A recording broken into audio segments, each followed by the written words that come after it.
My 18-year-old niece is engaged to a 36-year-old man, and I'm the only one who sees the problem. I 33 have a pretty big age difference with my brother Tom 44. He had a child at 25, which means that I became an uncle at 14. Because we were pretty close in age, I formed a special bond with my niece, Ella, now 18. Growing up, I was more like her older brother than her uncle. I would help her with homework, teach her how to ride a bike, and we'd spend hours playing video games together. Tom and his wife Sarah always appreciated how I helped out, especially since I lived just a few blocks away from them. I remember when Ella was in middle school, she'd come to my place after class if her parents were working late. We'd order pizza, and I'd help her with her math homework while watching whatever new Netflix show she was obsessed with. Those were simple times, and I loved being the cool uncle who could bridge the gap between her and her parents when needed. When she was 16, my brother and his family moved away, so I've been seeing them less recently, but we keep in touch and catch up at family events. The move was tough on everyone. Tom got a promotion that required them to relocate about 3 hours away.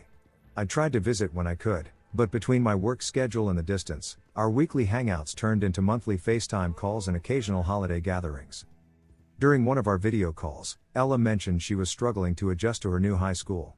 She missed her old friends and felt like an outsider. I suggested she join some clubs to meet new people, and she eventually took my advice, joining the drama club. That's where things started to change, though I didn't know it at the time. Last year, at Christmas, my niece told me that she had a boyfriend and told me a bit about him, but I didn't know the guy. She was practically glowing when she talked about him, saying they met through community theater. According to her, he was mature and sophisticated, and understood her in ways no one else did. Red flags should have gone up right then, but I just assumed she was being a typical teenager romanticizing her first serious relationship. He was invited for Easter and a couple of other family events, but was never able to make it.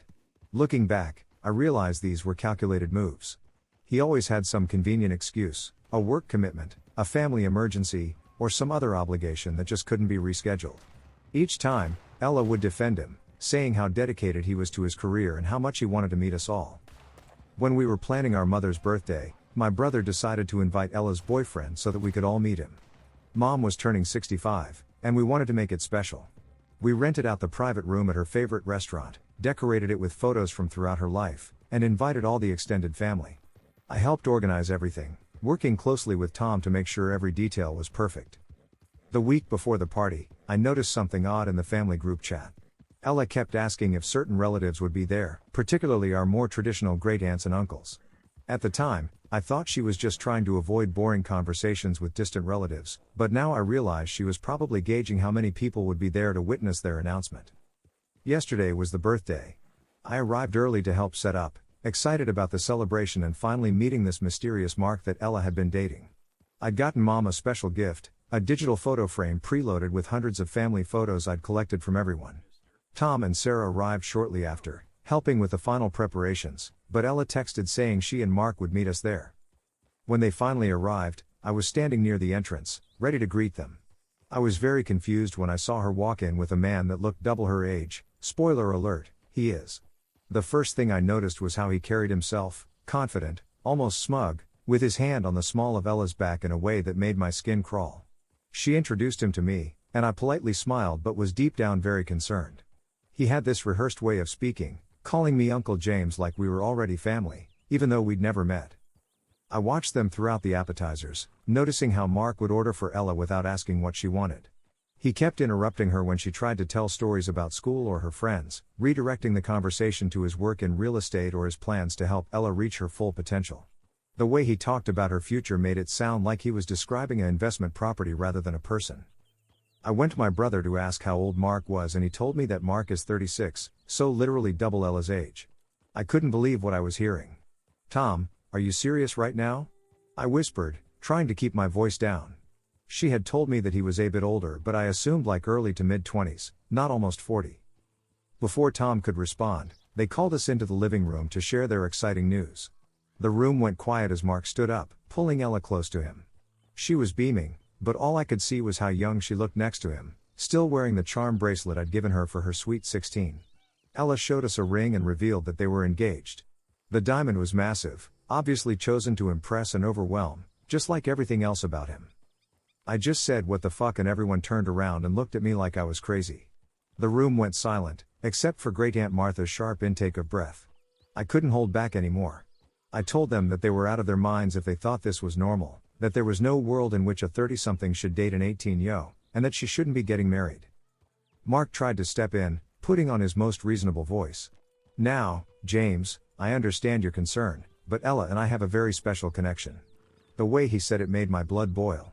He went on about how age is just a number and how mature Ella was for her age, classic predator talking points that made me want to punch him in the face.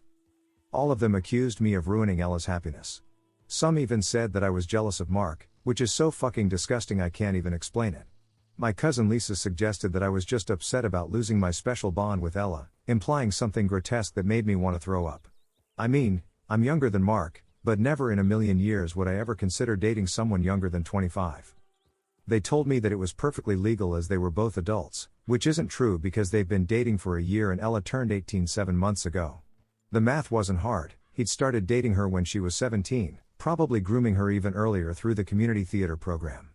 But when I pointed this out, Sarah, my sister-in-law, just said I was making assumptions and that I should be happy for them. "If they're happy, that's all that matters," Tom said, putting his arm around Sarah. I couldn't believe my own brother was defending this.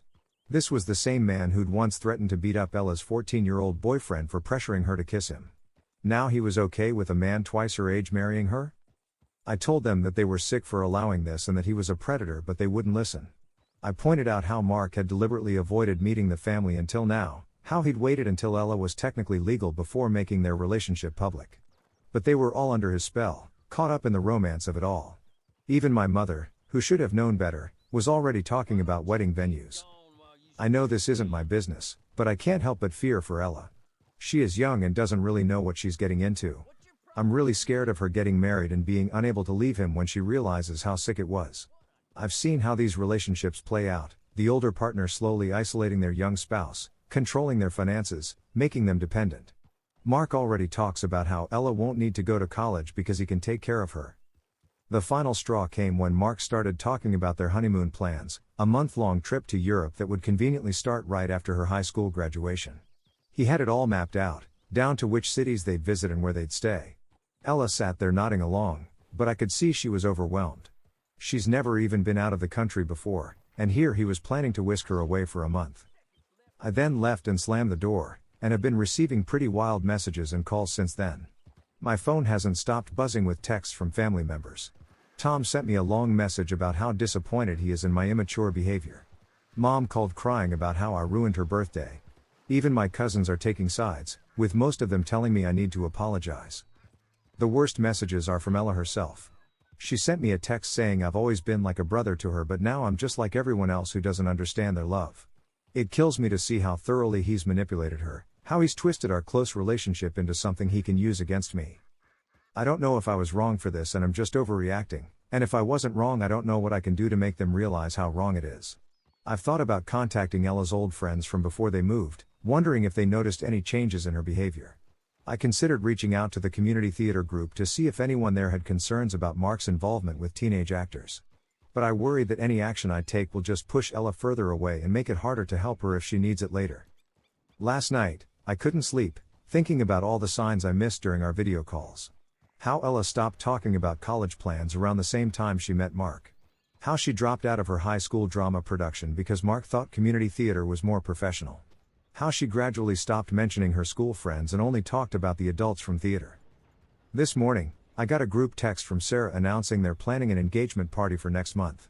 She included a pointed note about how family members who can't be supportive aren't welcome. I haven't responded. Instead, I've been researching resources about grooming and age gap relationships, looking for ways to help Ella understand what's happening to her. But everything I read says the same thing: she has to realize it for herself. Tom called again an hour ago, trying to reason with me. He said Mark has a successful real estate business, owns multiple properties, and can give Ella a good life. When I pointed out that's exactly what predators do, use their resources to make themselves seem like good providers, he hung up on me. I get why they're all convinced this is okay. Mark is charming, successful, and says all the right things. He's crafted this perfect image of a mature man who just happened to fall in love with a younger woman. But I can see through it, and it terrifies me that no one else can. So here I am, feeling like I'm the only one who sees this situation for what it is. My relationship with my family is in shambles, my niece probably hates me, and in a few months, they're all going to gather to celebrate while a predator legally binds himself to a teenager he groomed. I've never felt more helpless in my life. I've drafted and deleted about 20 different messages to Ella, trying to find the right words to make her understand without pushing her away completely. But how do you tell someone you love that they're being manipulated when they think they're living a fairy tale? How do you protect someone who doesn't want to be protected? For now, I'm holding on to screenshots of Mark's social media posts from when he first started mentoring Ella in theater, saving them as evidence of when their relationship really began. I'm keeping records of everything, hoping I never need them but knowing I might. And I'm trying to figure out how to be the uncle she needs, the one who will be there to help her when this all falls apart, while still being the uncle who won't pretend this is okay. Maybe I am overreacting. Maybe I am letting my protective instincts cloud my judgment. But every time I picture Ella, the same girl who used to come to my house for help with her algebra homework, who cried on my shoulder when she didn't make the volleyball team, who still collects stuffed animals, being married to a man older than her own uncle, I know in my gut that this is wrong. I just wish I knew how to make everyone else see it too.